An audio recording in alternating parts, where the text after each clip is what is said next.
welcome everybody. It's great to be in this room with you. Okay.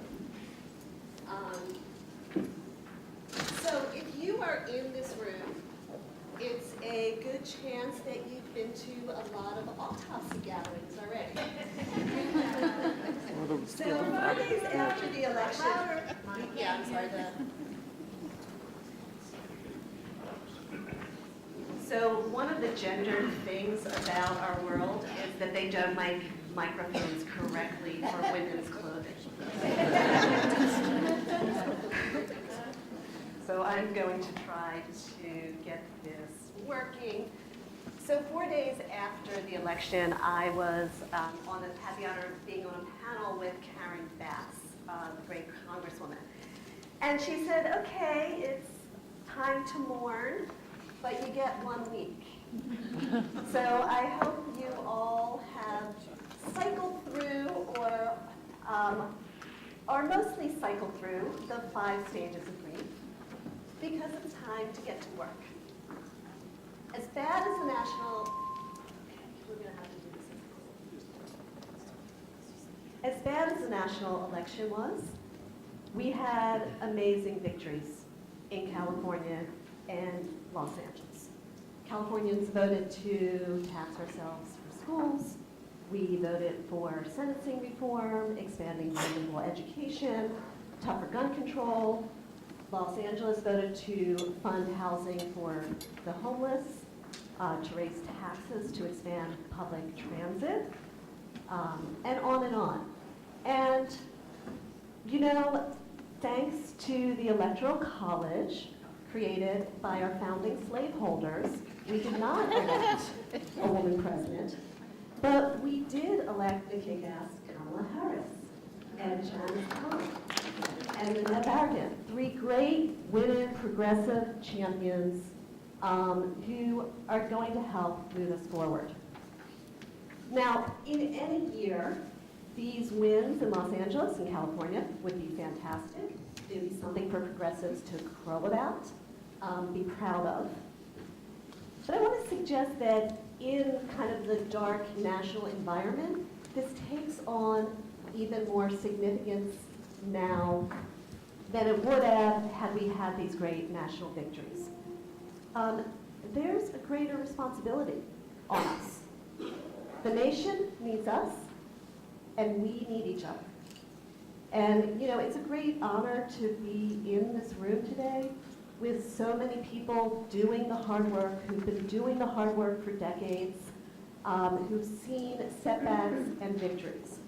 And so I want us to kind of keep something in mind, kind of, you know, sear this into our brains right now as we go forward. And that is that California, particularly LA, is a beacon of hope. We are a lab for progressive policymaking and electoral politics, and we are a model of a pluralistic democracy, of how you do multi-ethnic, multi-class, multiracial coalitions that are ecumenical, that promote tolerance and justice and equality and opportunity for all. And the nation desperately needs us to pick ourselves up and demonstrate this leadership that we have shown that we are capable of. So we couldn't have a better group of people up here on stage to share lessons about progressive leadership in hard times. So let me, I'm sure most of you know people up here, but let me introduce everybody. Right next to me is Rusty Hicks, Executive Secretary Treasurer of the Los Angeles County Federation of Labor. The LA Fed is comprised of 300 local unions and represents over 800,000 women and men. Rusty, as many of you know, is also a post-9/11 war veteran.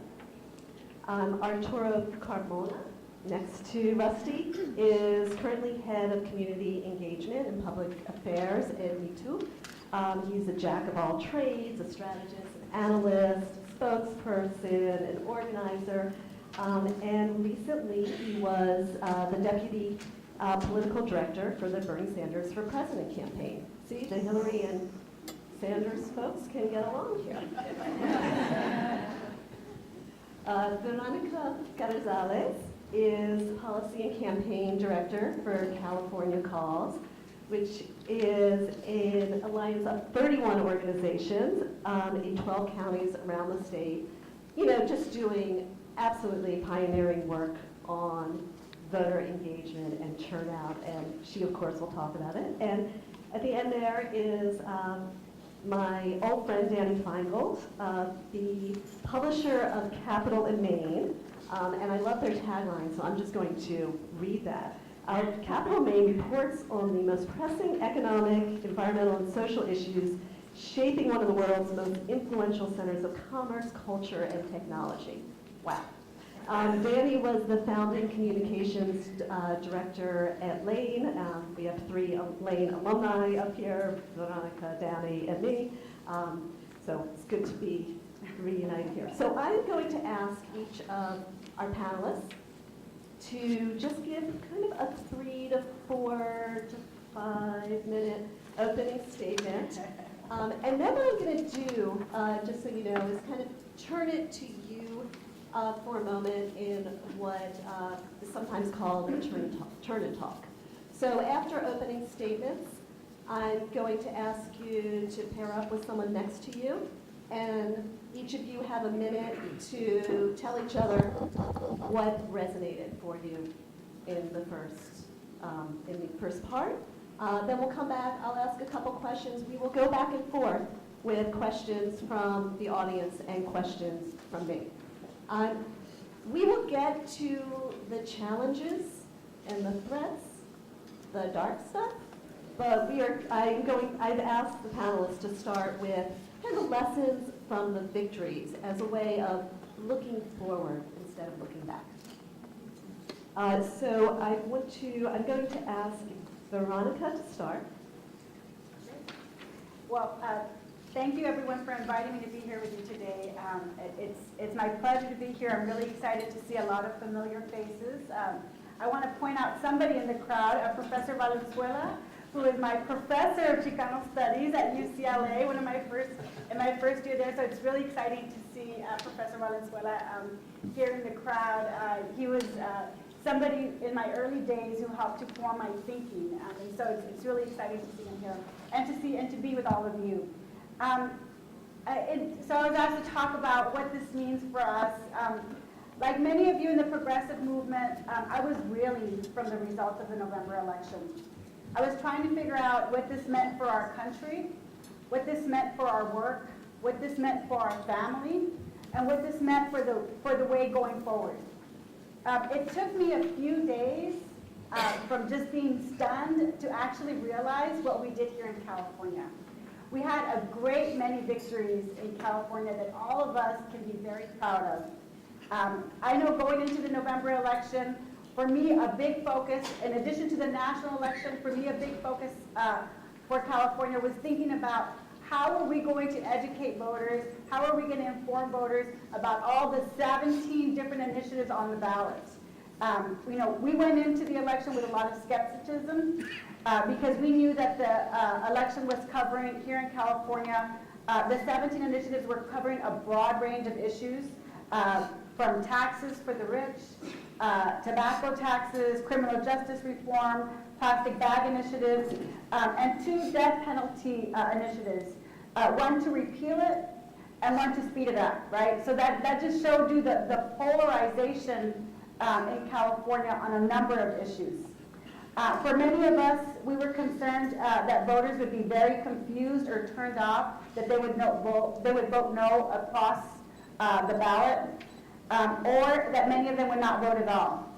But with a few exceptions, we had very great victories, and we won on most statewide ballot measures.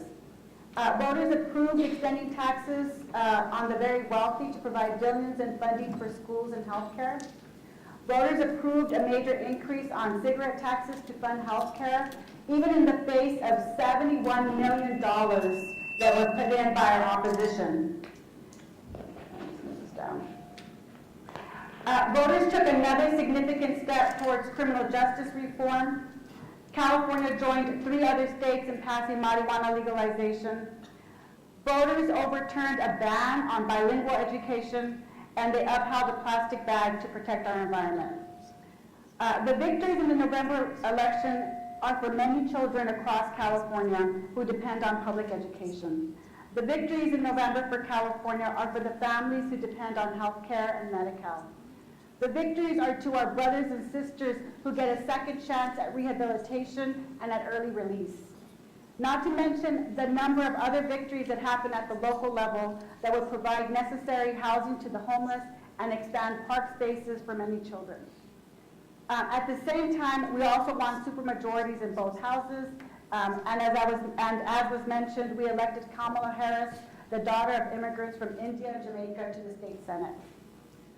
Although we have to wait for the ballots to be counted and the data of who actually voted to become available, the exit poll data indicates that the percent of the California electorate that was white dropped to a historical low level of 56% in California. Most pre-election exit polls indicate that the percentage of voters of color was up beyond the pre-election likely voter projections. We believe that once the data and all the numbers have been counted, that we will find that it was this increase of voters of color, this increase of infrequent voters, this increase of young voters that ultimately made the difference here in California.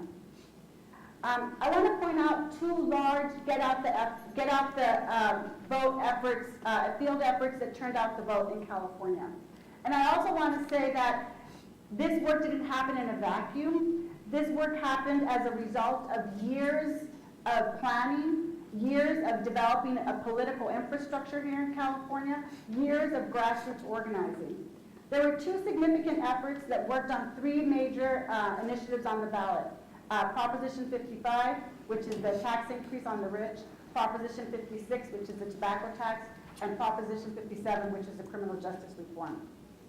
The 2 major efforts, one being by the Million Voters Project Action Fund, which was a strategic collaboration of 6 statewide community networks like California Calls, PICO, Mobilize the Immigrant Vote, APUN, ACE, and CHIRLA. They spent, in 2016, they engaged over 1 million voters through signature gathering, through voter registration, registering 80,000 voters, and in November, engaging 658,000 voters statewide. This included engaging 6,000 grassroots leaders that participated in this effort.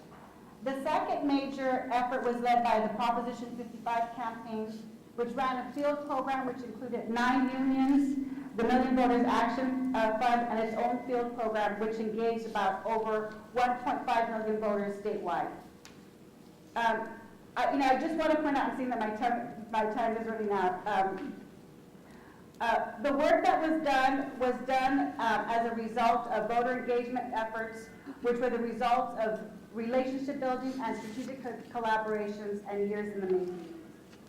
The work that was done here in California is about building power through strategic collaborations so that California can continue to provide the way forward for the rest of the nation. Thank you. Rusty, you're up next. Well, first of all, thank you for the opportunity to come by and talk about some important subjects at such a critical moment. Congratulations to Dan and the team at the Economic Roundtable for all the great work that you do to help us not only combine put forward the stories, but the facts really to go with those stories, which is so effective in many of our campaigns. You know, when I think about sort of what happened here in Los Angeles, next to the background of what happened on the national stage, I think what we had in Los Angeles and ultimately in California was we really put forward a vision for what a stable society should look like. At the time in which confidence in institutions and established organizations is at an all-time low, what we said here in Los Angeles, what we said in California was, we are putting forward a vision that sort of encapsulates our values of a stable society that actually is practical and works. Proposition JJJ, Build Better LA, which was a housing and jobs initiative, said that workers in communities deserve good middle-class jobs that they can provide for themselves and for their families. We invested in education, as was mentioned with Prop 55, saying we're asking the rich folks to pay a little bit more for a little bit longer, and that a quality education is important to our state and our communities. With Measure M, we said we deserve a transit system that actually works, but at the same time, we also talked about jobs. 465,000 jobs as a result of the passage of that measure. So it was really, you can have a job, you can get an education, you can be on a quality transit system that gets you to and from a home you can actually afford. And I think that is, the bright spot for me in Los Angeles and in California is at a time when there's a narrative about destruction of institutions and organizations that have provided for so many for so long. We took a different approach here. And while we had 17 measures at the state level, while we had tons of local measures, voters figured it out. Voters did the right thing. And so a long ballot, as a side note, if you actually look at people who start a ballot, they finish a ballot. Someone will start for president and they'll walk out, and then there'll be others that aren't quitters. They basically start at the top, they start the propositions, and they finish. And I think that's what we ultimately saw in Los Angeles, which was about the practical, about a stable society that actually works for everybody, for a diverse community that can move the city and the state forward. And so this obviously didn't come about overnight. And in many ways, I don't necessarily think it was coordinated. I don't think there was conversations between the Prop 55 folks that were talking about education and the folks that were talking about Prop 56, focusing on tobacco tax for health care, the criminal justice work that was done around 57. There wasn't as much coordination as there should have been. It was really a natural outgrowth of all the great work that is going on all over the state. And so certainly there's a lot of work to do, and we're going to talk about all that, but I think there's real promise for what happened in November. Thank you. Arturo, would you share your thoughts with us? Thank you. It's a real honor to be here. Happy to be back home in LA. Refreshing, no doubt. I'm not going to tell you anything earth-shattering today about, the electoral process. There's been a tremendous amount of discussion and analysis of what happened in the primary and the general election. Mainly going to share with you some of my personal experiences and analysis of what I saw happen. I think working with the Bernie Sanders campaign for almost a year, I left that primary process with great hope and great aspiration in June. Because I saw working families from Iowa and Illinois and Michigan, white working families, share tremendous commonalities with Latino working families from LA, from Arizona, on issues around jobs, around having a sustainable economy, even around the environment. I saw that when you have a clear message and an inspiring agenda, people can really come together. But we all know that the turn of events took us in a much different direction. But, as we all go through this very serious analysis of what happened in this general election, I think it's very important to keep an open mind of the fact that, the Rust Belt, white working class Americans, Latinos, African Americans, there's great commonalities to bring us together. And I think that there's great opportunity in that. State after state, in the campaign that we ran, when we talked about issues of class, about the grotesque inequality happening in this country between the rich and the rest of us, when you talk about corruption happening in DC, when you really have an analytical perspective on the political parties, and the fact that they're not truly representative of the issues that are impacting everyday Americans, people resonate. People gravitate around those issues. And it's not just, a certain population, it's communities of color. We saw it in our election, in our campaign. Youth, whether it was Latinos, Asian Americans, Muslims, even young African Americans gravitated around the election, along with white working class Americans. So as we begin to look at this national narrative that it's time to focus on the white working class, I think it's very important that this election, if one thing is learned about this election is that class matters. Class matters, and we need to talk about class in a very frontal way because it cuts across a lot of these issues. But you need to talk about it in an authentic way, in a way that you're not afraid to tackle issues around trade, issues about the hemorrhaging of jobs. You need to be able to talk about issues that special interests might not find favorable. But I think when you have an authentic approach to many of these issues, within the Democratic Party specifically, I think you're going to be able to see some significant changes. I think that, I think it's time that we do a deep analysis of the Democratic Party and how representative they are of working class families, of immigrants, of African Americans, of working class white families. I think that the Democratic Party has failed critical populations across the country, including in California, despite the great progress that we're seeing. When you look at the work that these national representatives are doing in D.C., they fall in line, they focus on fundraising, they focus on things that really create a tremendous disconnect with working class families across America. And so, I think this election should teach us some very powerful lessons. And while some might be more surprised than others, I think that as we continue to reflect, one of the things that frustrates me is that is that people seem to be blaming everybody, from working class and middle class white families that voted for Trump, to the social media misinformation, to Fox News.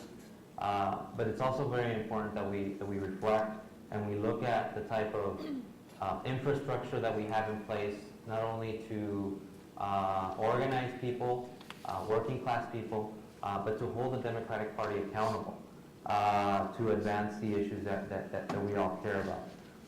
So, in conclusion, and I know we're going to have more time to talk about, I think that if there's two things that we learned from this election is that, again, class matters. Both parties might have wanted you to believe otherwise, but this election tells us that class politics are centrally important to the present and the future of this country. And of course, we've all learned that race continues to play a central role in the politics of this country. But we run a deep danger if we fall to the trap of saying it's time to focus on white working class Americans and not address class issues on a broad spectrum that cut across communities.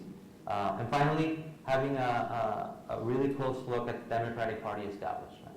I think if there's a reason we're here today, it has a lot to do with the way the establishment has kept us focused on issues that at the end of the day don't advance the collective interests of our communities. And so I hope we get a chance to talk about it a little more. Thank you, Arturo. Dan, you're up. All right, well, it's great to be here. I want to thank Dan and the Economic Roundtable for bringing us all together today.